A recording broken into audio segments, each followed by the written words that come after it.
नमस्कार। हमारी आज की वीडियो बनाने का उद्देश्य केवल एक ही है कि आप सब समझ के योग करें और आजीवन स्वस्थ रहें। आज बात करते हैं योग की साइंस की, योग का विज्ञान, जिससे हम आजीवन पहला सुख निरोगी काया को पा सकते हैं। योग की थ्योरी, सिद्धांत, जिससे हम शारीरिक, मानसिक और आध्यात्मिक स्तर पर फिजिकल, मेंटल और इमोशनली अपने आप को स्वस्थ रख सकते हैं।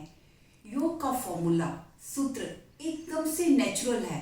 जैसा इस नेचर में फॉर्मूला अप्लाई होता है, हमारे शरीर में जो फॉर्मूला अप्लाई होता है वो हूबहू वही फॉर्मूला योग में भी अप्लाई होता है। वो फॉर्मूला है स्ट्रेचिंग और स्क्वीजिंग।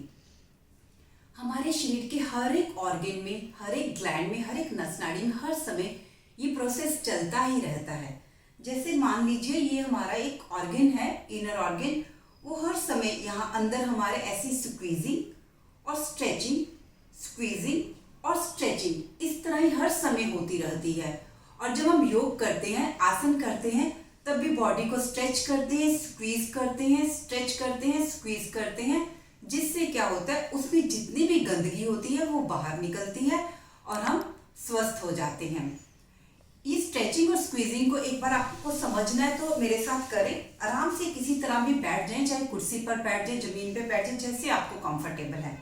तो एक बार पेट पर हाथ रखें, आंखें बंद करें, एक लंबा सांस लें, लंबा सांस छोड़ें। आप एक्सपीरियंस करें कि पेट पर क्या हो रहा है। आप देखोगे एक बार पेट फैला, एक्सपैंड हुआ, एक बार सिकुड़ा। इससे क्या पता चला, एक बार स्ट्रेच बना, एक बार स्क्वीज हुआ, जिससे पेट में जितने भी ऑर्गन्स हैं, स्टमक, लीवर, पेनक्रियास, स्प्लीन, सब में स्ट्रेचिंग और स्क्वीजिंग हुई। इसी तरह अपने लंग्स पे हाथ रखो, एक बार लंबा सांस लो, लंबा सांस छोड़ो। यहाँ भी स्ट्रेचिंग और स्क्वीजिंग को आपने फील किया होगा। हार्ट पर रखो, हाथ लेफ्ट साइड पर, फिर से सांस भरो, सांस छोड़ो। यहाँ पर भी वही स्ट्रेचिंग और स्क्वीजिंग आपने फील की होगी। और यहाँ पर अपनी बाजू पर हाथ रखो, फिर से सांस लो, सांस छोड़ो। यहाँ पर रखने का मतलब है कि हमारी जितनी भी नस नाड़ियां हैं, आप यहाँ पर भी वही चीज फील कर रहे होंगे कि वहां भी एक स्ट्रेच बना और स्क्वीज बना। तो मैं आपको ये इसलिए बताना चाहती हूँ, जैसे कई बार हम गलत खा लेते हैं या कोई भी किसी भी कारण से हमारे शरीर में गंदगी इकट्ठी हो जाती है, टॉक्सिक्स इकट्ठे हो जाते हैं, तो जो हमारा शरीर में अंग होते हैं इस स्पॉन्ज के जैसे, वो क्या, ये मैंने बाउल में ये ब्लू वाटर रखा है, ये मानो सोच लो कि ये गंदगी है जो हमारे किसी फूड जब डाइजेस्ट नहीं होता या किसी भी कारण से हमारे शरीर में इकट्ठी हुई है। तो जब वो हमारा ऑर्गन उस गंदगी के पास जाता है तो उस वाटर को, उस टॉक्सिक को एब्जॉर्ब कर लेता है। और जब वो स्ट्रेचिंग और स्क्वीजिंग तो हर समय चलती रहती है, वो टॉक्सिक्स बाहर निकलते फिर वो एब्जॉर्ब कर लेता है। लेकिन जैसे हम दूसरे व्यायाम करते हैं, सिंपल एक्सरसाइजेस करते हैं, उसमें भी हम स्ट्रेचिंग और स्क्वीजिंग तो करते हैं, लेकिन वो क्या होता है, जैसे हमने एक्सरसाइज की, स्ट्रेचिंग की, स्क्वीजिंग की, वो गंदगी निकली और फिर ऑर्गन ने एब्जॉर्ब कर ली, जिससे हम जल्दी स्वस्थ नहीं हो पाते। पर योग में क्या करते हैं हम, जब हम ये देखो मैंने इसको स्क्वीज किया, उसके बाद हम थोड़ी देर होल्ड करते हैं, रुकते हैं, थोड़ी देर रुक के हम सांसों पर ध्यान करते हैं। सांस लेते हैं, सांस छोड़ते हैं, जिससे क्या होता है, सांसों के वेग से वो जो विजातीय तत्व बाहर निकले, टॉक्सिक्स बाहर निकले नहीं, जैसे ये ब्लू वाटर बाहर निकला, उसने स्पॉन्ज से निकला, तो वो आगे को बह जाता है, गंदगी बह गई और हमारा ऑर्गन एकदम से शुद्ध हो जाता है। इसी प्रकार नस नाड़ियों के लिए भी समझ लेना चाहिए। हमारे शरीर में लगभग 72,000 नस नाड़ियां हैं, इस पाइप के जैसे है। मान लो जो इस पाइप के बीच में भी कोई गंदगी फैल गई है, फंस गई है, कोई क्लॉट फंस गया है, तो हम यहाँ पर भी ऐसे स्क्वीजिंग करते हैं या कभी कभी ऐसे स्ट्रेचिंग, ऊपर की ओर ऐसे स्ट्रेच करते हैं।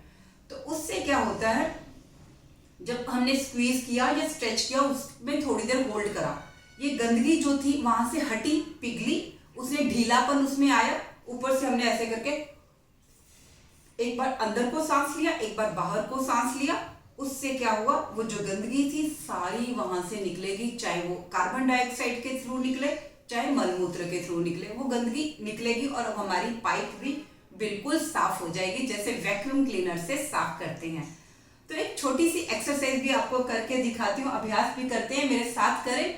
स्ट्रेचिंग और स्क्वीजिंग आपको अपने शरीर पर बड़े सुंदर ढंग से समझ आएगी। जैसे दोनों बाजू आपने यहाँ पर रख लो और ये जो आपकी राइट वाली आर्म है उसको ऐसे नीचे रख लो। ये रख लिया, एल्बो से लेके हैंड तक आपकी बाजू आसन पर रहेगी। दूसरी बाजू को इधर से ऐसे उठाया और वो वाली बाजू को पैरेलल टू अर्थ कर लिया। और देखो अभी लेफ्ट साइड पे पूरी स्ट्रेचिंग हो रही है और हमारे राइट साइड पर स्क्वीजिंग हो रही है, अंकुचन और संकुचन। इससे क्या होगा, जैसे कि मैं अभी एक ही ऑर्गन का नाम लेती हूँ। हमारे लेफ्ट साइड पर पेनक्रियाज है, पेनक्रियाज खींच रहे हैं जिससे उसमें गंदगी बाहर निकल रही है और लीवर स्क्वीज हो रहा है, तो वहां भी शुद्धता बन रही है। अब साथ साथ में हम सांस लेंगे, सांस छोड़ेंगे,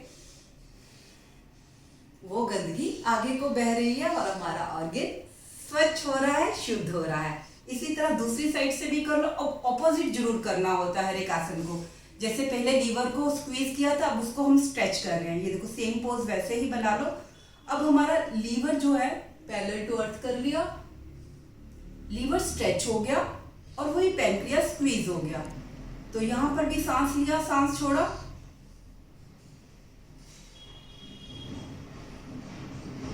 गंदगी निकल गई, टॉक्सिक्स आगे बह गए और लीवर पैनक्रियास एकदम से फिट हो गए, स्वस्थ हो गए, शुद्ध हो गए। तो यही मैं आपको बताना चाहती थी कि आप समझकर योग करें कि किस प्रकार हमारा हर एक अंग ग्लैंड इससे शुद्ध होता है। तो उम्मीद करती हूँ कि आपको ये वीडियो पसंद आई होगी। इसको शेयर जरूर करें। सबका मंगल हो। धन्यवाद।